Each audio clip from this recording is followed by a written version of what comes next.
Axel de Tarlet, TF1 va-t-il disparaître des box internet? C'est une question sérieuse, puisque la Une ne veut plus donner gratuitement ses programmes aux opérateurs télécoms, que ce soit Orange, SFR, Bouygues ou Free. Pourtant, Axel, TF1, c'est bien une chaîne gratuite. Alors TF1, c'est une chaîne gratuite sur la TNT, sur le réseau hertzien.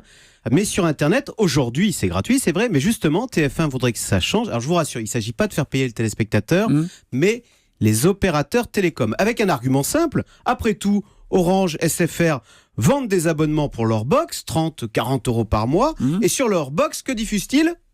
Les programmes de TF1 ou les autres chaînes du groupe, LCI, TMC, HD1 ou NT1. Donc TF1 aimerait bien récupérer une petite partie de cet abonnement, de ce payage. Voilà, donc si vous payez votre box 40 euros par mois, faites jouer la concurrence, à mon avis.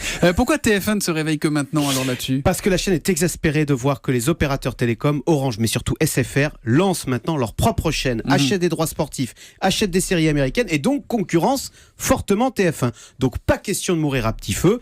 C'est pourquoi, selon les Échos, TF1 a envoyé un courrier à Orange et SFR exigeant d'être payé, sinon bombe nucléaire. TF1 menace de couper le signal, c'est-à-dire que TF1 ne serait plus disponible sur leur box. Mais l'écran noir, quoi. Mais c'est crédible ça ?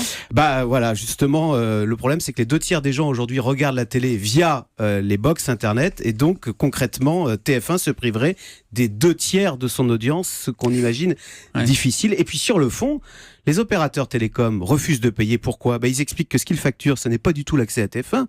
Ce qu'ils facturent, c'est d'avoir créé en France un réseau internet avec de la fibre optique, des tranchées, des routeurs, des boîtiers partout en France. Pas question maintenant de payer en plus pour ce qui passe sur ce réseau.